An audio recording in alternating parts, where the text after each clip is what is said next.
Gun ain't working.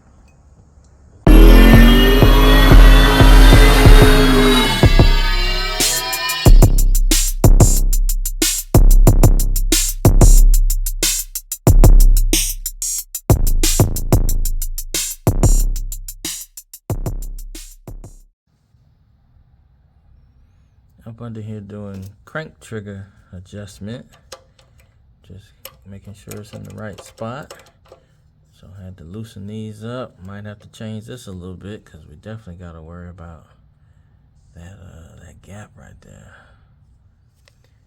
So we'll take the trusty filler gauges and slide them right in there to see if that's enough gap or not. And I mean, it's just barely, but I think that's about what you want. Get it where it's supposed to be, then you lock it down. And then after you lock it down, you check your gap again, make sure you got enough gap in between there. Then you should be good for real.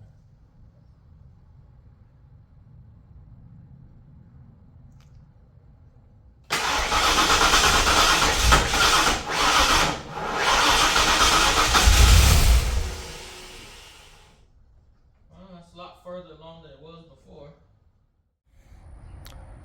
Out here in the garage, trying to get some things done. Kind of back messing with one of these again, trying to make sure everything is working like it's supposed to, because the car actually has not been starting since pretty much since the last time I raced. So trying to get it back together.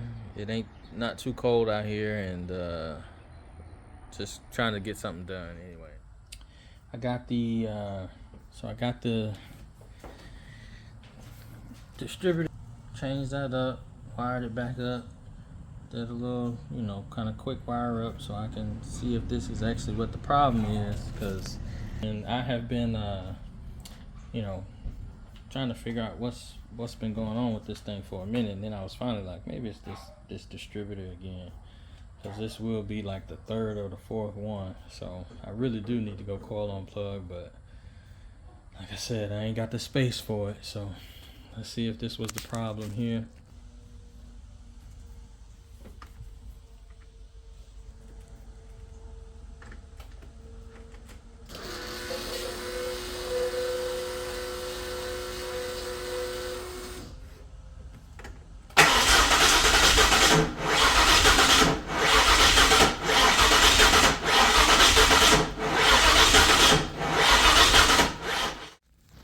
After a whole lot of back and forth, I took off the pulley.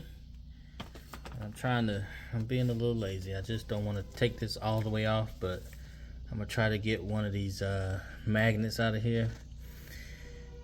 See if I can really get this thing to work, man. At this point, they're telling me that I need a better reference, and it'll be better to have a 12 minus 1, so 12 and 1 missing magnet, than it would be to just have 12. So I've tried everything else. I really didn't want to try to do the 12-1, but even if I do it, I should still be able to use it fine. So I'm gonna go ahead and do it, see if that fixed the issue, and then hopefully we'll get this thing together. So I don't necessarily like the way it looked after it's all out, but that's the empty one now. You can see you still got that right there, and see if I put it on the bottom there, see, it'll hang. But if I put it on this one, it just dropped. So it's not magnetic anymore. So now we officially 12-1.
this car idled on its own was probably in October. I won't sit here and act like I've been doing, 10-hour days, 5 days a week trying to figure out what's going on with it. But not knowing what was wrong with it, now for it to be able to sit here and idle on its own and sound clean, man, good feeling. So this thing was a struggle. At first I was just kind of gonna gloss over it and just say, it was a bunch of stuff I changed, but then I was like, you know what, let me go ahead and put it all out there. So there were a bunch of different things that I ended up swapping out. And once I found out it wasn't the issue, I took it right back to the store. But so we are talking about, so I did the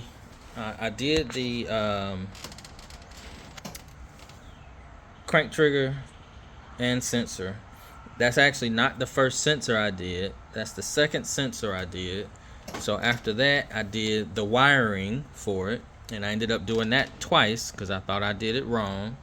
And so then we also, I won't say in order, but we also looked at the wires, looked at the cap, looked at the rotor, looked at the wiring for the distribution. Ended up waiting a couple of days for a new Blaster 3. Once I figured out that wasn't it, then kind of went another route. What else did we spark plugs. So changed out the spark plugs. Don't do that. Changed out the spark plugs. Had to get something for the injectors, so did injector tests. Got an extra injector just to make sure it was testing just like the other ones. Let me see what else we got. Ended up changing, did tests on like the fuel pressure, the different fuel pressures to see what they were. Ended up getting new TPS sensor, new IAC sensor, different wiring on that. Ended up looking at the digital 6A that I got, the CDI box.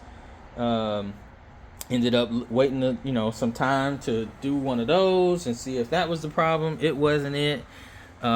Shoot, I don't know how many times I probably set this thing to top dead center. Just trying to make sure I was doing it right and all that kind of stuff. And then, shoot, I know I'm missing some stuff. All the different times that I did different stuff in software. I actually ended up putting out a message on Facebook in one of the Terminator X groups for somebody near me to let me use theirs to see if mine was broken. So I figured if somebody let me use theirs or hook mine up to their system and it works right, mine's not messed up. Somebody did that, saved me a month. Glad somebody let me do that. And then I started looking at the data logs again and finally noticed that the map sensor, which was something that I had already kind of checked out as far as like just checking it out, whatever. I hadn't checked it out well enough.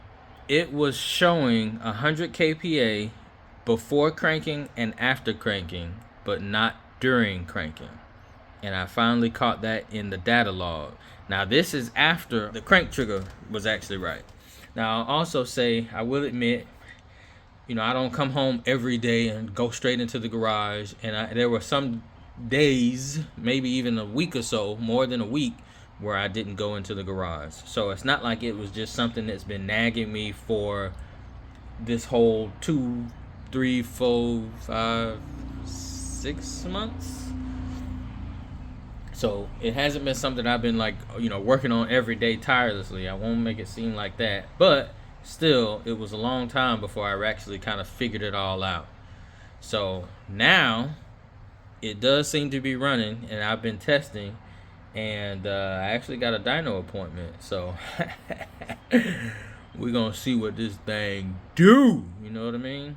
But no, really, this time I am actually doing like real step-by-step tuning. Before, I kind of just tuned it, made sure it was safe, and kind of left it at that. And but this time I'm actually tuning. So I'll more than likely kind of put out a separate video on that. But man, I'm telling you, all these sensors and stuff like that, you got to check your data logs. Your data log is your friend when that happens. Just check it, and don't kind of do a pre and post. Just go ahead and check the whole thing, because it's possible that I could have fixed it a little bit sooner if I had paid attention to that map sensor all the way through, as opposed to just kind of looking at it at one point or not. So eventually the data log did lead me to it. I think what I first noticed was that the injector's pulse width was it was up before cranking, 0 during cranking, and then up right after cranking. So that kind of led me down the path to find out that my map sensor was messed up and it needed to be changed. So luckily it wasn't internal, which I never thought it was, because add this to the list. I checked compression. I checked I really was all up under this thing, checking stuff just to make sure it was still going. Checked the turbos to make sure they weren't messed up. I thought that might have been kind of causing some backlog and stuff like that, but nope. In the end, got it running, on the way. We're gonna see what we can do now.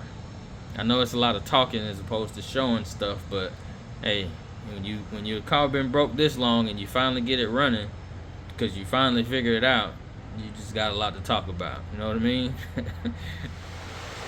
So now that it's running, I can get back to some of the stuff that I wanted to do before I found out it wasn't running. But we got to be running before we put any time, effort, and money into anything else. So now that it's running, we actually gonna get to some other stuff, and I won't give it all away, but this is some. Well, how about this? Why don't you just tell me what you think it is by looking at this this schematic here that I'm finna be cutting up. So what do you think this is about to be? Some pretty thick metal, so it's gonna have to be something that needed to be strong. But can you guess exactly what this is gonna be?